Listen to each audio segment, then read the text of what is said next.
Have you ever seen a disagreement turn into an argument and then spin out of control?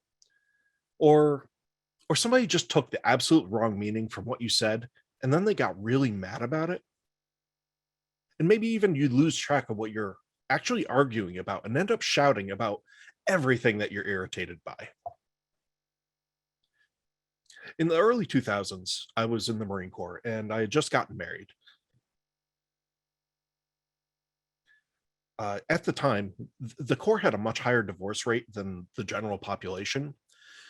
And things like domestic disputes and divorces were using, excuse me, this is distracting me. uh,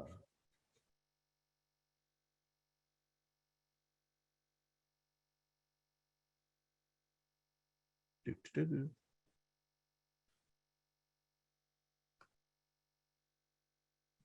Okay. Things like domestic disputes and divorces were using up a lot of people's energy and attention. And this both decreased individual and unit readiness. Um, on top of the basic fact of the disturbances themselves, um, each one can have very wide reaching impacts.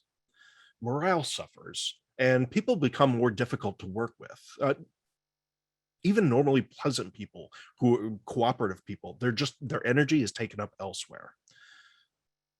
A lot of people throughout the unit have to spend time and energy on disciplinary actions. And so work is either delayed or pushed on to other people. The solution that came down was that the base chaplains were to put on a mandatory 2-day seminar for all newlyweds. It was not great. There were a lot of eye rolling and chuckling at one thing or another, like a chaplain in the back of the room catching a nap during somebody else's session. It wasn't great. But I'm going to distill the useful part of those 2 days into a brief, digestible session. And I hope you don't fall asleep. What they ended up teaching that actually became useful is called active listening. This is a framework for having a structured conversation. And the point is to make sure that both people in a discussion understand a single point that is being made. The conversation doesn't progress to the next point until both people agree that they understand what each other has said and that they can communicate that back, that they have a mutual understanding of the point. Now, one of the keys to active listening is the token. The person holding the token is the only person who speaks. So when the speaker, the token holder, is done, they surrender it to the other person. The token could be anything that can be held in the hand, but not all tokens are equal. To be avoided are things that might be weaponized or will break if they're thrown. If you could imagine something being labeled Exhibit A in your trial, you should probably look for something else. I find that pot holders, personally, have a good size and feel, and even if you do end up throwing it, it still has a satisfying heft, but isn't going to hurt anyone or break anything. Now that we've got our token, the idea of our token, let's see how this works. Let's meet Sam and Terry. Sam and Terry could be dev and ops. They could be significant others or neighbors. They could be any two people. Sam has a complaint that they need Terry to hear. So Sam sits Terry down to listen, identifies the token. In this case, it's an inexplicably blue torch lightsaber thing. But then Sam states the problem. Terry, not wanting to undermine things, listens. For both people, it's important to speak to specifics and avoid overgeneralization and exaggerating. Phrases to keep an eye out for, like "you always" or "you never," are really helpful keys. It's very seldom true. So try to keep things as truthful as possible. It's also not helpful to call names, even if you're absolutely positive that they are in fact a slob. So after Sam has stated their point, Terry is handed the token. It's now Terry's turn to speak. But Terry doesn't respond to the complaint. Terry's job at this phase is to repeat back what Terry thinks that Sam is saying. Terry may also ask Sam to clarify points of what was said. At that point, Terry returns the token to Sam to clarify or confirm. Now, Terry probably won't get the summary right the first time. And like I said, they may ask for clarifications.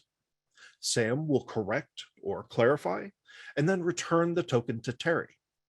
Terry tries to restate their understanding of what Sam said again. This repeats back and forth until Sam is satisfied that Terry understands what Sam is trying to say.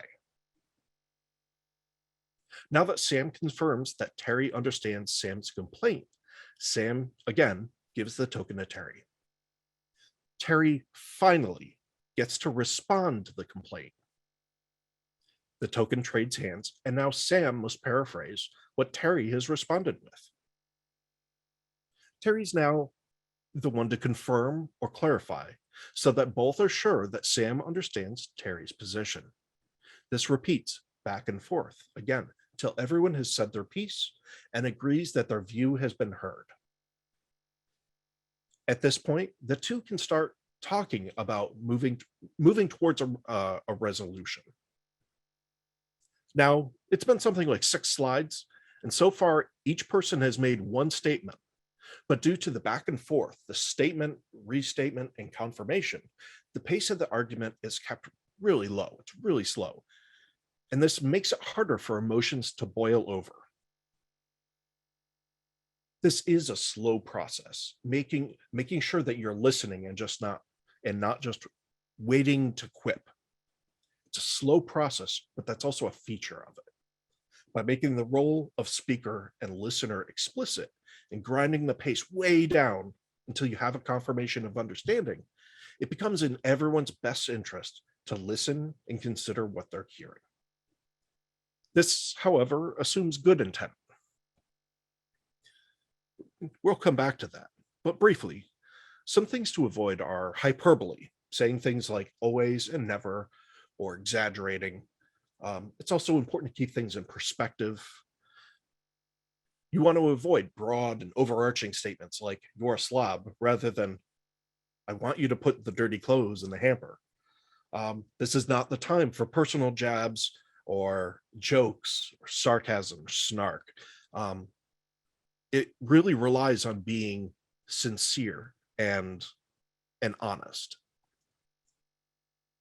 Now, arguments aren't necessarily a bad thing, but if they're harmful or unproductive, if they're hurtful or nothing gets addressed, much less resolved, everyone involved needs to be acting in good faith.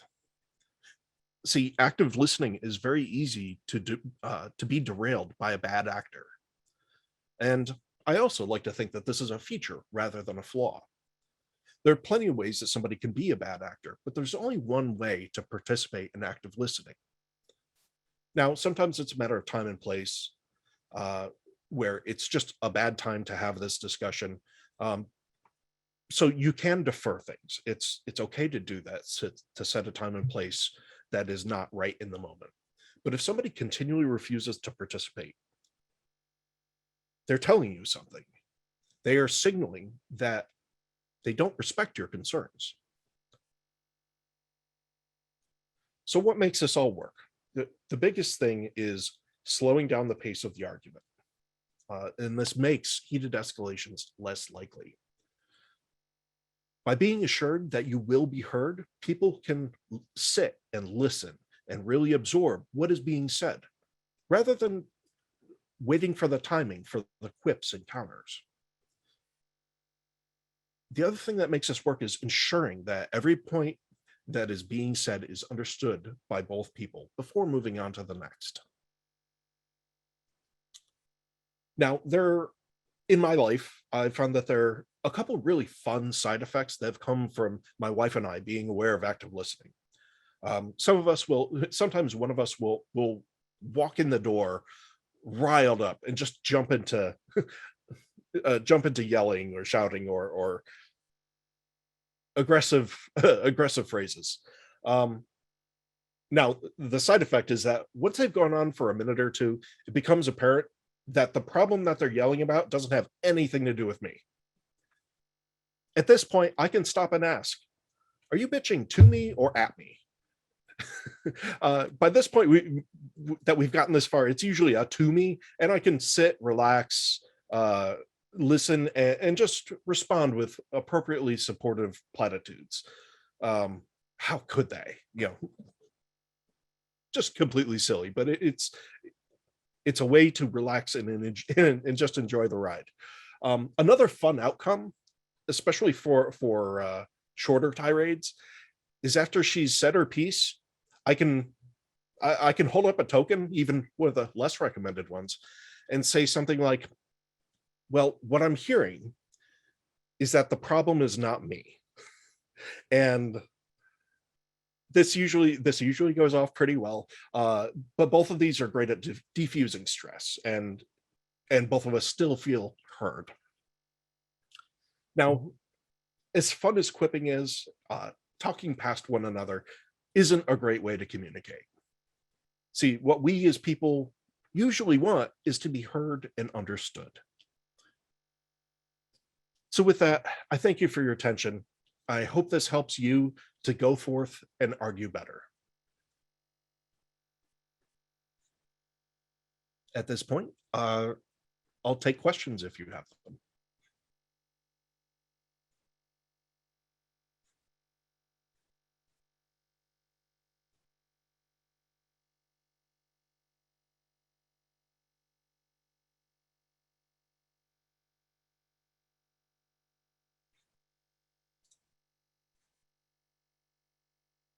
All right, I will go to the chat here. The Zoom chat, I will look in a minute. Let's see. Are there slides? You can't see the slides.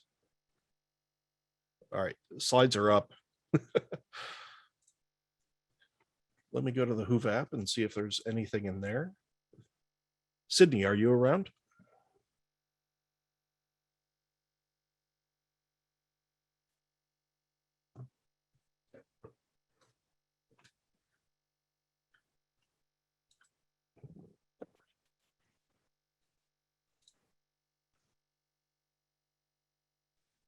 Well, folks, are there any questions about the session? Please enter it into the Zoom chat or the Hoova app as I bring that up. Aha. So from Tiffany, when did my wife and I decide to do active listening? We had kind of done something, a less formal and rigorous version of it when, even before we took the class, and this was like in 2003. So most of the time, like sometimes you just need to vent, but when it's a situation where she needs me to hear something or vice versa, we'll sit down and say, hey, we need to talk, and hold up a token. And it usually works pretty well. It's a good signal, like, because we have that shared understanding of it. We know what that means. We're going to have an active listening discussion. Let's see, from Casey, do you ever encounter times where one participant is too emotional to slow down and use active listening? How do you deal with situations like that? So sometimes people just need to vent, and that's okay. It has to be understood that, so yes, you can just be an ear and shoulder or whatnot to listen to the story. If you are the problem, if you are the cause of the emotion, of the distress here, I recommend that they give some time, because if they're not able to participate in active listening, you're not going to come to a resolution. If they just need to get something off their chest and don't expect a resolution, well, maybe that's okay. Let's see. Do you have any ideas for when you don't have a lot of time? This is from Tara. To go back and forth several times. If it's important to you, I don't want to say you'll make time, and like, if it's important to you, the easy answer, but I don't think is probably correct, is to say, if it's important to you, you will block out the time.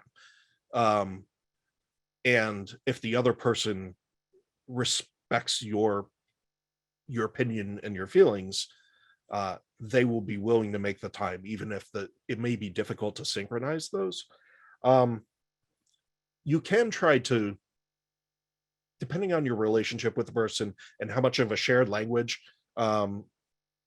like linguistic shorthands that you have, you might be able to speed up the process, but really the pace is what is the deliberateness of it is really the key feature in making sure that both people understand what it's saying. Now, if you both have a shared understanding,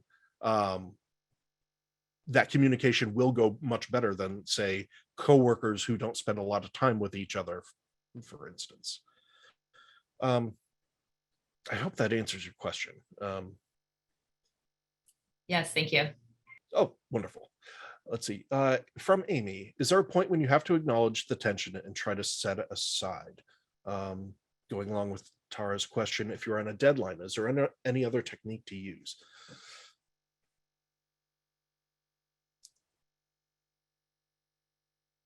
I think that would depend heavily, like when you're working on a deadline,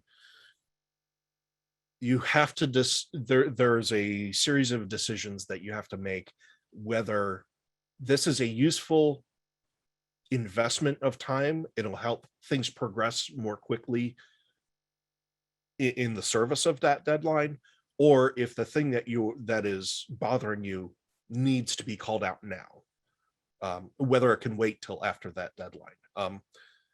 And I obviously don't know your situations. I have rarely been in a situation in a working environment where I didn't have, if not deadlines piled up, just a continual string of them. So I'm not sure. I think you'd have to decide how urgently you need to deal with this and whether it will help improve things as you progress towards that deadline. I hope that helps. Let's see. And from Tiffany, does active listening work for virtual meetings? You can make it work. Now, obviously, the token is going to be different. You can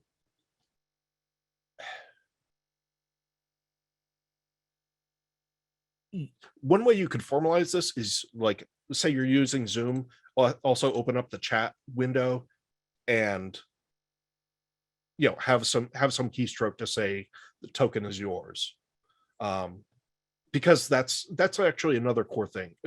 Another key thing is that when you are done, you hand over the token.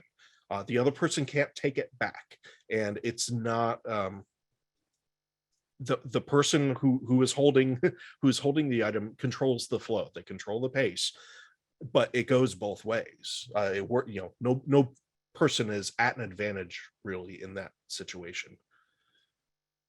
I hope that helps. I hadn't considered doing it remotely necessarily, but the making explicit, for instance, in chat,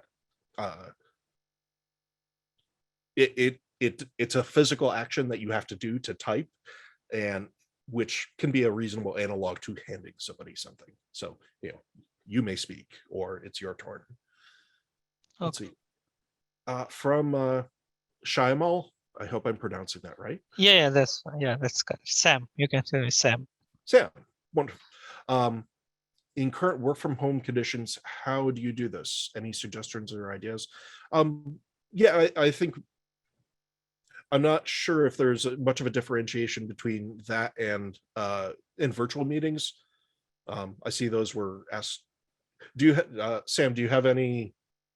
No, I'm just just trying to figure out, because in a physical condition we understand, we can see each other, that way, and hand it over the token, and so I'm just trying to figure out, like, if since we are all working from home for a more few months, so and if this things happens on a like online meetings, and that virtual meetings, how we can do that one. Um, well, I definitely think that having the video on does help, and it's unfortunate that we can't look directly into the camera and see people's eyes, but yeah, I think you can reasonably do it in a remote setting, since a lot of us are working from home.